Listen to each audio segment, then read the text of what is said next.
Get these bolts snug enough, that way the bar's not moving around. Doesn't have to be super tight, just to get them in a decent spot. So right now I have my front brake cable. This is going to be the left side when you're sitting on the bike. This housing, we're going to run this cable inside that front brake and then connect it to our pinch bolt clamp. That one's tight right now, so you're going to unloosen it. This is dealer's choice. You can go ahead and take that bolt off and grease it. This bolt happens to have some blue Loctite. You're going to see some dry blue paint on those threads that actually will help the bolt from vibrating loose on you. So we got that in there. So right now I have my front brake cable. This is going to be the left side when you're sitting on the bike. This housing, we're going to run this cable inside that front brake and then connect it to our pinch bolt clamp. That one's tight right now, so you're going to unloosen it. This is dealer's choice. You can go ahead and take that bolt off and grease it. This bolt happens to have some blue Loctite. You're going to see some dry blue paint on those threads that actually will help the bolt from vibrating loose on you. So we got that in there. Nice straight line coming down. Front brake cable is always in front. All the other cables are going to be behind it. So now we're on the left side. So let's see. This left cable, I'm going to pull on this cable and it's actually activating the front derailleur. So that means the shifter is going on my left side. Oh my gosh. So this is a clamp style and this is supposed to be slid on to the bike, but the bike is already wrapped. They wrapped the bars already. I'm not even sure if this goes on a drop style bar. It's a Shimano. It's a very odd shape. It's almost like the letter L. Right? So this bike has some weird stuff going on. We got the bars that are wrapped already. We got a single brake lever that has no shifting involved here. And here is the shifter here. It's actually a bar clamp style. So it's thrown me off because the bar's already wrapped. This is a clamp you'd normally see on a flat bar, not a drop bar style like this. So I got to figure out what the heck I can do with this and then go from there. Okay, I was able to figure this out. So what they did is they prematurely wrapped the bar. Normally this style of shifter, it's a clamp style, it would slide on the bar all the way up, attach here, then you would slide on your brake lever, then you would wrap the bar. So this style of clamp is not designed to open up any further, technically. It might offer a little bending where you could open it up just a little bit, but you got to be super careful. It's probably not the best metal to begin with, so if you do try and bend it open, it could snap on you. I would not recommend that direction. But that being said, I always like to test the limits here.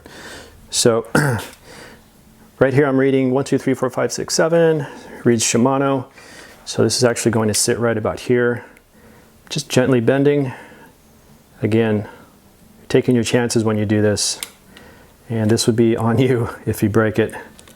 So that actually, the metal was somewhat forgiving, allowed me to bend it open as much as I needed to clamp around the bar. And you go ahead and press it shut. Definitely soft metal. That's not always a good thing. And we're gonna get that screw back in there and get that started. Before you get too tight, you want to position this, get it in the right angle.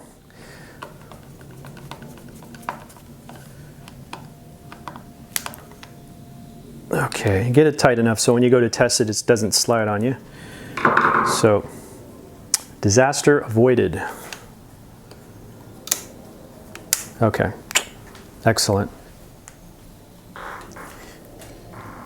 Yeah, pretty funky setup. All right, go ahead and throw on the front wheel. So this one has no through, actually does have a through skewer. There's a hole on this end in the middle of this axle. The other end is actually plugged. Whatever plastic was in here got broken off inside. So I gotta knock this out and then we're gonna find our skewer. So if you get something thin enough, you can run it through one side and knock out that piece of plastic. And go find your box to find your skewer. So the skewer end has some threads. We're gonna put a little bit of grease on there. And you should have, let's see, we got quite a few pieces here. So we have an end cap, and then we have something that looks like a big fat washer with some curved plastic, and then we have two springs that are actually cone shaped. So they're tapered at one end. So on this style lever, we're going to put our big thick washer. The curvature black plastic portion is going to go down, so it's going to mesh perfectly with the curvature of that lever. And then we're going to put on a spring. So the pointy end of the spring is always pointing up, so it's tapered at the top. And then basically the other skewer spring is going to go on the same way, so both pointy ends will be touching or pointed towards each other. And then we have our end cap here. So some of these wheels are directional. I don't see any direction on this one. You're going to look on the sidewall, look for a really small arrow, or say front or something like that. Or you can look at the treading. Treading looks fairly universal. Most times the treading has arrows in it going forward, so if the bike's rolling that way, when it does come in contact with water, the water will come out to the sides and shoot out to the sides. So this one has that very vaguely. If it goes on backwards, I doubt you'll notice. So we're going forward, left skewer is always going to go, the lever is going on the left side. We got one spring on that left side. Put on our other coiled spring, tapered end, pointing inward. We don't want the coil spring to go on top of the threads. We want it just to meet the face of the axle. And then go ahead and screw on your end cap. Just a few, get it started. Make sure your lever is open. Going to be flipped over to one side. Sometimes there's a open and close marking. Again, lever going on the left side if you're sitting on the bike.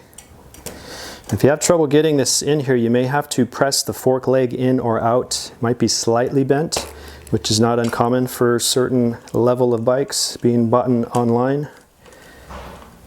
So I'm holding one side and I'm tightening the other. You can choose whatever side that is. And you're going to flip this lever upward, have it next to the fork leg. You don't want it right on the fork leg, because when you go to grab it, it's going to be very difficult. So you're going to have it kind of pointing either just to the front of it or just to the rear of it. And then we'll go back and check later to make sure that wheel is aligned properly. Now we still got our cable that's loose right now. So I'm going to squeeze the two brake pads together. I'm going to pull on that cable, make sure my housing is sitting flush in the brake. And make sure if you have a quick release, there's a lever here. Make sure that quick release is pointing downward. That quick release opens up the brake to give you more space, and then it closes to close up that space. So I'm going to grab my tool. Again, I got my 3-way. Covers 4, 5, and 6 millimeter. Squeezing brake pads together against the wheel, pulling down on the cable, release the cable. Whoopsie. Go ahead and tighten with the 5 millimeter. Get it fairly snug. Pretty tight, because we're going to go ahead and we're going to squeeze these brakes. So I got a big space here. I'm going to do this again. So I'm going to re-squeeze these brakes. And if your pads need a little straightening, this is the time to do it. Okay, we can take a look at our brake pads. Brake pads should be in nice alignment with the silver sidewall braking surface of the rim. It's fairly decent. And then once you have it tight enough, you want to feel some pressure on that brake lever, and you're going to squeeze it as hard as you can, about 10 times. That's going to break in or take any slack out of this whole system. It's going to help the housing seat into the brake, help the cable seat into the brake lever. So we want to take all that possible play out of here, not while we're riding. Okay. And then let's do the rear. So the rear is already hooked up. I'm going to close that quick release down. I'm going to make sure that cable pinch bolt's tight.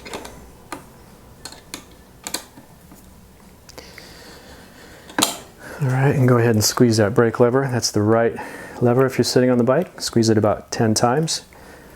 We're seating everything. We're taking any possible play or slack out of this cable system. And then we'll go back and recheck.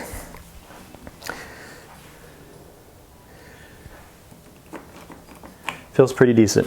All right, before we go any further, we're going to bring the bike down to the floor, make sure our wheels are centered before we start fine-tuning those brake pads. We want to fine-tune the brake pads to a straight wheel that's in alignment into the frame.